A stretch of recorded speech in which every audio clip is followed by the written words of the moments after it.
Hello, welcome to Hints for Health, a series of podcasts covering areas and issues of concern and interest to global workers and those interested in having optimum health.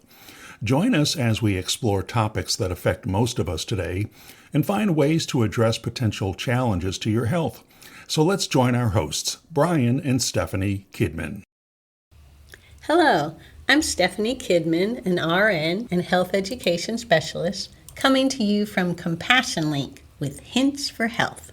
And this is my husband, Dr. Brian Kidman, a medical doctor. This is part 3 of a 4-part series on our amazing immune system. In today's Hints for Health, we are going to talk about toxins, infections, and vaccinations and how they affect our immune system. Toxins and detoxing seem to be hot topics in today's health world. What exactly are toxins? Toxins encompass many things, but essentially include anything that we're exposed to, either by eating, drinking, breathing, or contacting through our skin, that directly or indirectly damages our body tissues. Some of the most common toxins, I think we would all agree, are alcohol and tobacco. And how do these toxins affect our immune systems? Alcohol over time can reduce the number of T cells and B cells, which we know from our first session are very important in the function of our immune system. Alcohol also depletes helpful intestinal bacteria and damages the lining of the intestines. That damage of the intestinal lining allows toxins and other harmful microbes to get through that leaky gut lining into the blood. And then, once in the blood, can develop allergies and sensitivities as well as cancers.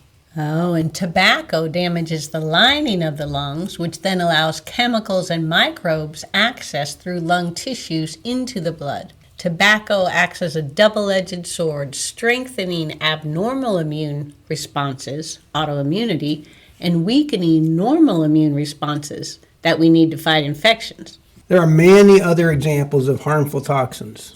For example, radon is a gas that comes from the ground that we breathe in without even realizing it. It doesn't have any particular odor, but it can cause lung cancer over time. Asbestos is a material, for instance, that was used as a fire retardant in car brakes, gaskets, insulation, among other things.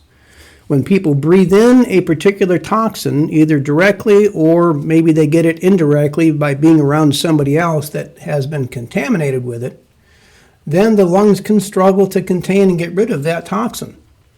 In the example of asbestos, as the body continues to keep fighting against it, it will eventually cause scarring in the lungs and change healthy lung cells into cancer cells. Mold toxicity occurs when a person is exposed to mold in their home or workplace. Over time, an allergic type reaction occurs that can result in multiple symptoms such as fatigue, breathing difficulties, achy joints and muscles, brain fog, and other symptoms. If we do our best to limit our exposure to known toxins and strengthen our immune system with superfoods, adequate fluids, exercise, and sleep, we can avoid many illnesses that would otherwise occur. We're exposed to certain viruses, bacteria, and fungi almost every day, especially when we're traveling, when we're around a lot of people, when we visit developing nations, for example. These microbes that can cause infections are more likely to overpower our immune system if our system is weak from other causes. We experience chronic immune system malfunction when the body's defenses are tricked into allowing the pathogen or microbe to remain in the body. Often the microbe is a helpful bacterium in the gut, for example, that is allowed to stay but kept in check. Other times the microbe can avoid detection and may interfere over time with body functions and even with the immune system by suppressing or stimulating the immune system abnormally. Many of these microbes can be detected in tissues of the body or in the blood when tested for.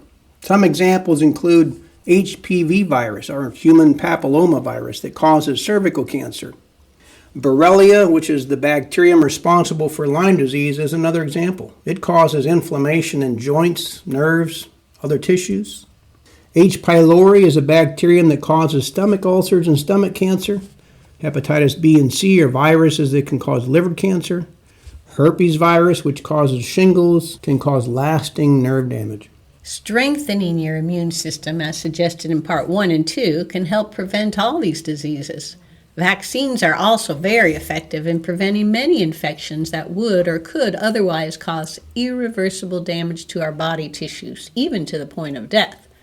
Many vaccines are available against viruses: influenza, HPV, polio, measles, mumps, rubella, chickenpox, shingles. Other vaccines protect against bacteria. For example, tuberculosis, typhoid, Haemophilus, and pneumococcus, which causes some pneumonias. And they've recently developed a vaccine for the protozoa malaria. Vaccine safety is a concern for a lot of folks.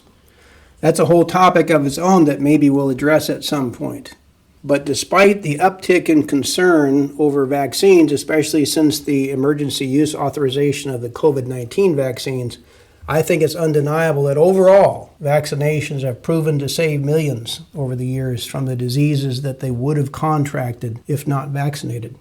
Hence, if a person has received immunity or even partial immunity from vaccinations, their immune systems will be more capable of defending them from those microbes, should they encounter them. This is particularly important in older adults whose immune systems are weaker just due to aging. They need all the help they can get to resist a strong microbe that they may encounter.